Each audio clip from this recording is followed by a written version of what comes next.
ഇനി പ്രവാസ ലോകത്തെ വാർത്തകൾ നോക്കാം. ഇന്ത്യൻ വിദേശകാര്യമന്ത്രി എസ് ജയശങ്കർ UAE ഉപപ്രധാനമന്ത്രിയുമായി കൂടിക്കാഴ്ച നടത്തി. ഇരു രാജ്യങ്ങളും തമ്മിലുള്ള ബന്ധം കൂടുതൽ ദൃഢമാകും.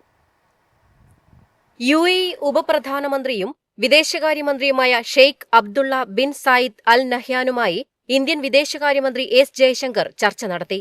മേഖലയിലെ ഇന്ത്യൻ പ്രവാസികളുടെ സുരക്ഷ ഉറപ്പാക്കിയതിന് ജയശങ്കർ UAEയോട് നന്ദി അറിയിച്ചു.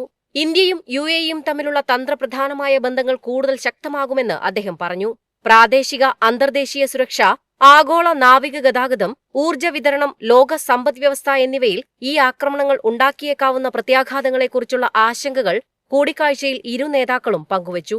UAE സന്ദർശനത്തിന്റെ ഭാഗമായി ജയശങ്കർ ഇന്ത്യൻ പ്രവാസികളുമായി ആശയവിനിമയം നടത്തി.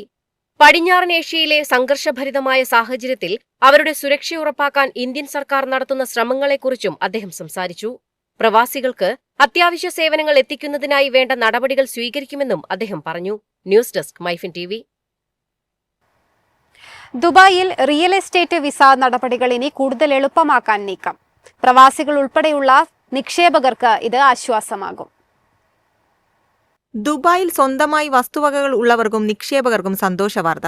ദുബായിലെ റിയൽ എസ്റ്റേറ്റ് വിസയുമായി ബന്ധപ്പെട്ട നടപടിക്രമങ്ങൾ കൂടുതൽ എളുപ്പമാക്കുന്നതിന് നീക്കം. ദുബായ് താമസ കുടിയേറ്റ വകുപ്പും ദുബായ് ലാൻഡ് ഡിപ്പാർട്ട്മെന്റും ഇത് സംബന്ധിച്ച നിർണായകമായ ധാരണാപത്രത്തിൽ ഒപ്പുവച്ചു. സർക്കാർ സേവനങ്ങൾ കൂടുതൽ കാര്യക്ഷമമാക്കുക, നിക്ഷേപകർക്ക് കൂടുതൽ ആത്മവിശ്വാസം നൽകുക എന്നിവ ലക്ഷ്യമിട്ടാണ് ഇരു വകുപ്പുകളും കൈകോർക്കുന്നത്.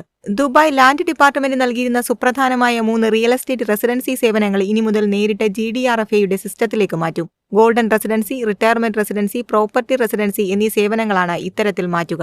ഈ നിയമം പ്രാബല്യത്തിലാകുന്നതോടെ സേവനങ്ങളെല്ലാം ഇനി മുതൽ ഒരൊറ്റ വഴിയിലൂടെ ഉപഭോക്താക്കൾക്ക് ലഭ്യമാകും.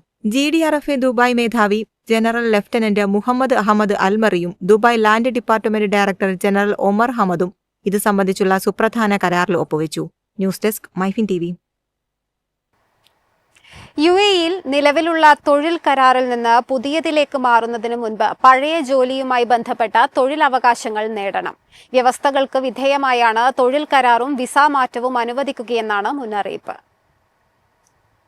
നിലവിലുള്ള തൊഴിൽ കരാറിൽ നിന്ന് പുതിയതിലേക്ക് മാറുന്നതിന് മുൻപ് പഴയ ജോലിയുമായി ബന്ധപ്പെട്ട തൊഴിലവകാശങ്ങൾ നേടണമെന്ന് മാനവ വിഭവശേഷി സ്വദേശിവൽക്കരണ മന്ത്രാലയം അറിയിച്ചു.